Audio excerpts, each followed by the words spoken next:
that you might have. But I want to put it to you that if you use investigative help or even outside lawyers, you want to be worried about your agents being on the other side of that transaction and taking data that they're not supposed to have.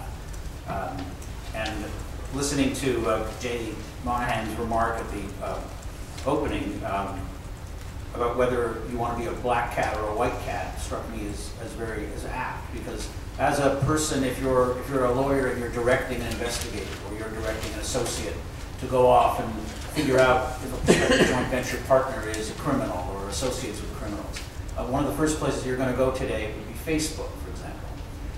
And more, even just in the last 3 or 4 weeks, I've noticed more and more people are protecting their Facebook data. They're putting everything behind walls. They're not letting, they're even if you link in with somebody, they're not letting you see who their connections are. And so there's a greater and greater temptation to either falsify your identity, to go into Facebook and friend them, or to get your secretary's brother to go do it for you. And this presents a whole bunch of nascent legal problems or ethical problems.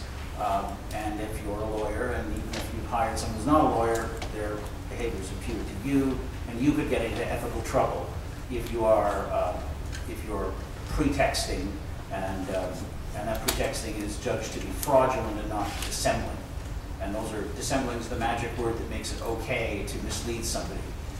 And there's you know, in ethical decisions, the New York County Lawyers Association and other places, but there are very few cases. So I just wanted to take you through a couple of the issues, because I like to take my clients through this, and I figure that if it doesn't make them sleep better at night, it will eventually when they realize what I might have gone and done if they had known how I was presenting myself and what I was doing.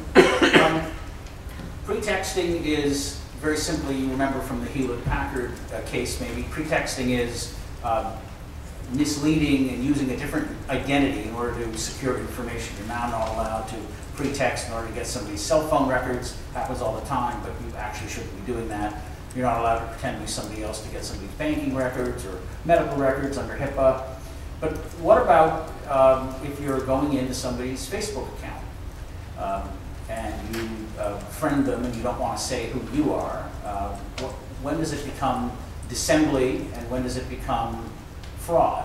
And broadly speaking, courts have been more permissive of dissembly when somebody's liberty is at stake or it's an intellectual property case.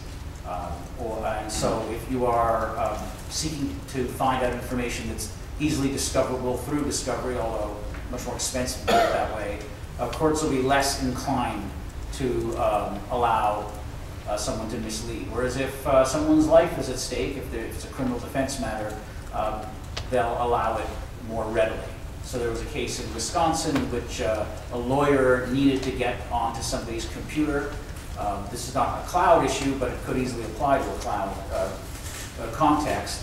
And he approached the owner of the computer, who was a minor, through the minor's parent, and he said, I run a company and I'm doing a survey on computer usage.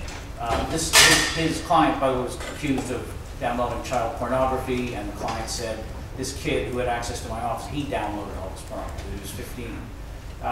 And he was brought up on ethics charges at the bar in his state, Wisconsin, because he didn't disclose that he was an attorney on the other side of the case, trying to find out information that would exculpate his client. And the Supreme Court of Wisconsin said it was okay for him to have done this. He went, he said, take off all the information that's private, that you don't want me to see, but if you'd like to be participating in this survey, I'd be very happy. And he had a real company. He didn't lie and say his name was something other than what it was. He didn't make up this company out of whole cloth. It was a real company that he had. And he was allowed to really mislead to the extent that it probably would have been called fraud had it not been the case that somebody's life was at stake, his defendant's liberty was at stake. So what I would urge, if you're a lawyer and you're directing another lawyer or an investigator, is make sure you know how your agent is representing himself or herself to the person that they're going to talk to. And this is in the context of Facebook friending, of any kind of access to information. It doesn't take very much to be on the right side. All you really need to do is have your investigator give you a template to say, this is how I will represent myself.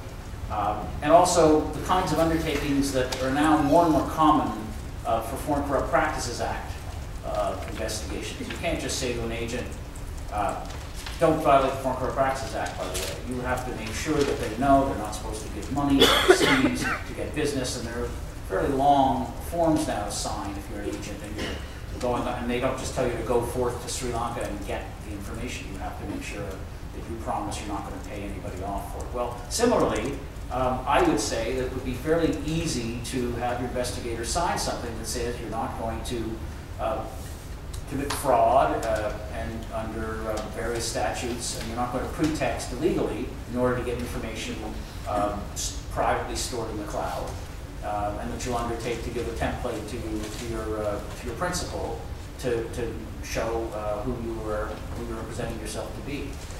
It's very easy. It's good practice. It almost never happens because the standard practice with investigators is you just tell them, go get it. I don't care how you get it, and that from agency law is a terrible way to operate. So I just stop it there. There's tons of emerging, case law, not very much of it, even less than the Rockster case. There are a lot of ethical opinions dotted around the country. So, for example, in Philadelphia, you cannot get your secretary's brother to friend not an opposing party witness, but an adverse not an adverse witness, but an opposing party witness, in order to say, establish that they're not credible by looking at their Facebook site. I can't get my secretary's brother to say, hello, I'd like to be your friend, and I have the same rock band interests you have, and let's be Facebook friends. Because she's really only doing that because she's working for me, even if she's not being paid. And the Philadelphia Bar Association said that was unethical.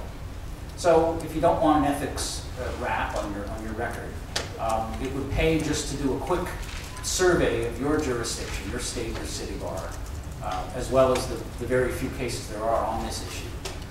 So that's coming at it from the other side.